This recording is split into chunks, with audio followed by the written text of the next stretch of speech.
island of poverty in the midst of a vast ocean of material prosperity. 100 years later, the Negro is still languished in the corners of American society and finds himself in exile in his own land. And so we've come here today to dramatize a shameful condition. In a sense, we've come to our nation's capital to cash a check. When the architects of our republic wrote the magnificent words of the Constitution and the Declaration of Independence, they were signing a promissory note to which every American was to fall heir. This note was a promise that all men, yes, black men as well as white men, would be guaranteed the unalienable rights of life, liberty, and the pursuit of happiness. It is obvious today that America has defaulted on this promissory note insofar as her citizens of color are concerned. Instead of honoring this sacred obligation, America has given the Negro people a bad check, a check which has come back marked insufficient funds.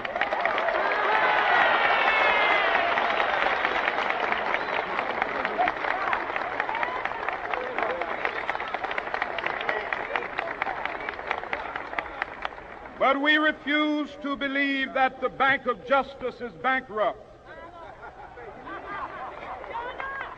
We refuse to believe that there are insufficient funds in the great vaults of opportunity of this nation. And so we've come to cash this check, a check that will give us upon demand the riches of freedom and the security of justice.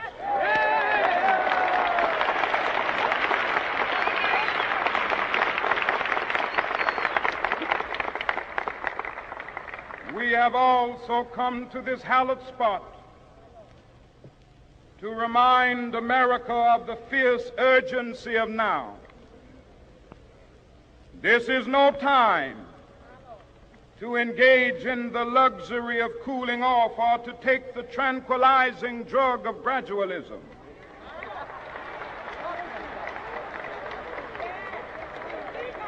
Now is the time to make real the promises of democracy.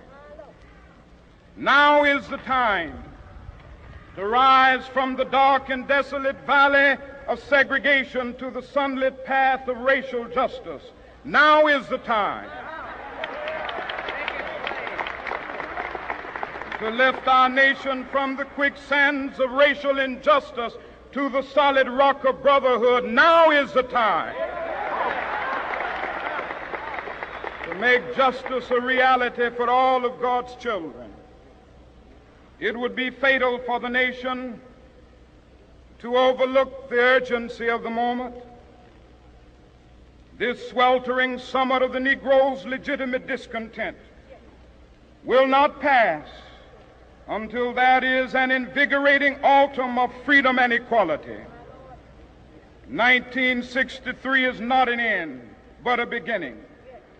Those who hope that the Negro needed to blow off steam and will now be content will have a rude awakening if the nation returns to business as usual.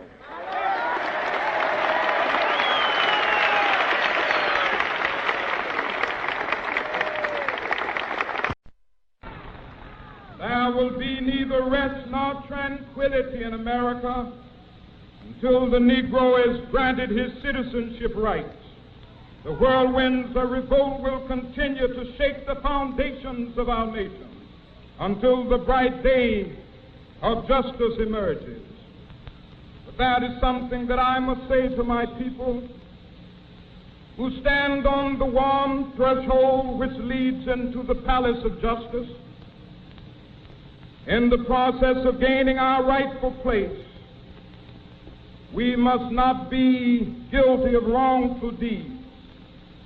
Let us not seek to satisfy our thirst for freedom by drinking from the cup of bitterness and hatred.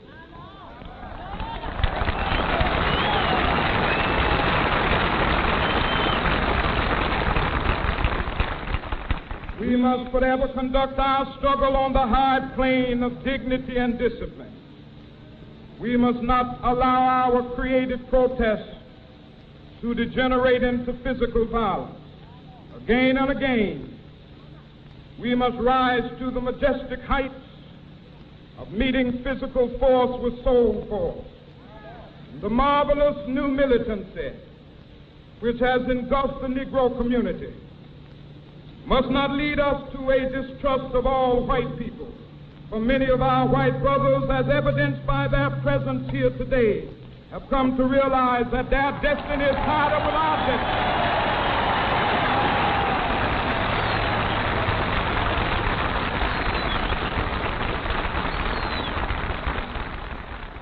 They have come to realize that their freedom is inextricably bound to our freedom. We cannot walk alone. And as we walk, we must make the pledge that we shall always march ahead. We cannot turn back. There are those who are asking the devotees of civil rights, when will you be satisfied? We can never be satisfied as long as the Negro is the victim of the unspeakable horrors of police brutality.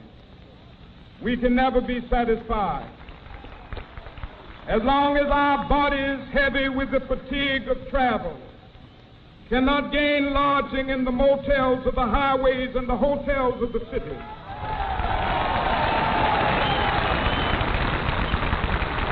We cannot be satisfied as long as the Negro's basic mobility is from a smaller ghetto to a larger one.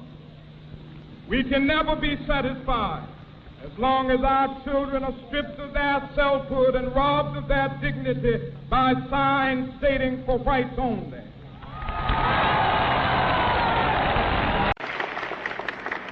We cannot be satisfied as long as a Negro in Mississippi cannot vote and a Negro in New York believes he has nothing for which to vote.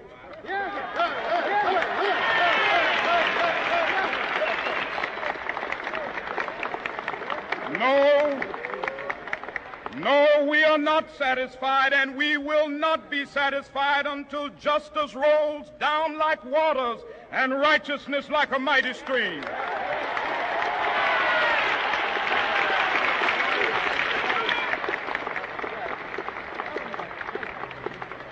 I am not unmindful that some of you have come here out of great trials and tribulations. Some of you have come fresh from narrow jail cells.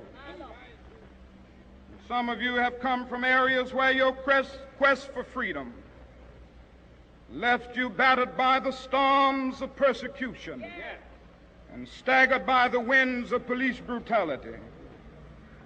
You have been the veterans of creative suffering. Continue to work with the faith that unearned suffering is redemptive. Go back to Mississippi. Go back to Alabama. Go back to South Carolina. Go back to Georgia. Go back to Louisiana. Go back to the slums and ghettos of our northern cities, knowing that somehow this situation can and will be changed. Let us not wallow in the valley of despair. I say to you today, my friend,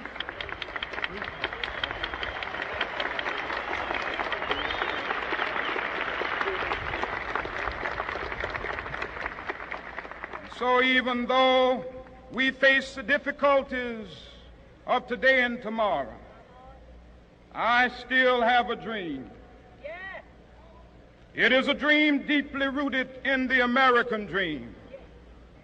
I have a dream that one day this nation will rise up and live out the true meaning of its creed.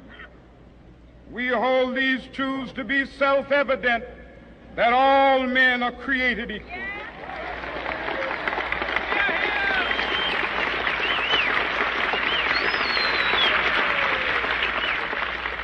I have a dream that one day on the red hills of Georgia, the sons of former slaves and the sons of former slave owners will be able to sit down together at the table of brotherhood. I have a dream that one day,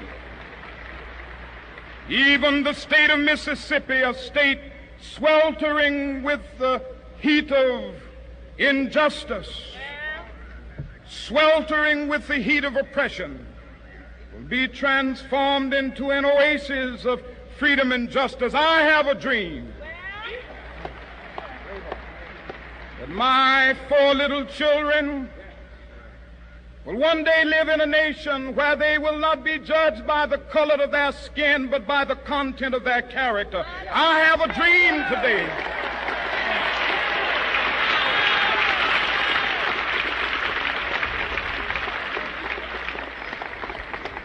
I have a dream that one day down in Alabama, with its vicious racists, with its governor having his lips dripping with the words of interposition and nullification, one day right there in Alabama, little black boys and black girls will be able to join hands with little white boys and white girls as sisters and brothers. I have a dream today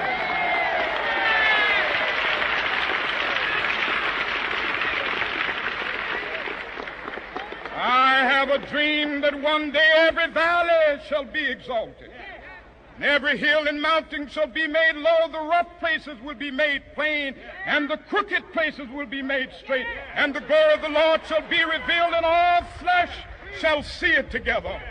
This is our hope. This is a faith that I go back to the South with. With this faith, we will be able to hew out of the mountain of despair a stone of hope. With this faith, we will be able to transform the jangling discords of our nation into a beautiful symphony of brotherhood. With this faith, we will be able to work together, to pray together, to struggle together, to go to jail together, to stand up for freedom together, knowing that we will be free one day. This will be the day. This will be the day when all of God's children will be able to sing with new meaning, "My country, tears of thee. Sweet land of liberty, of thee I sing. Land where my fathers died, land of the pilgrim's pride. From every mountainside, let freedom ring. And if America is to be a great nation, this must become true.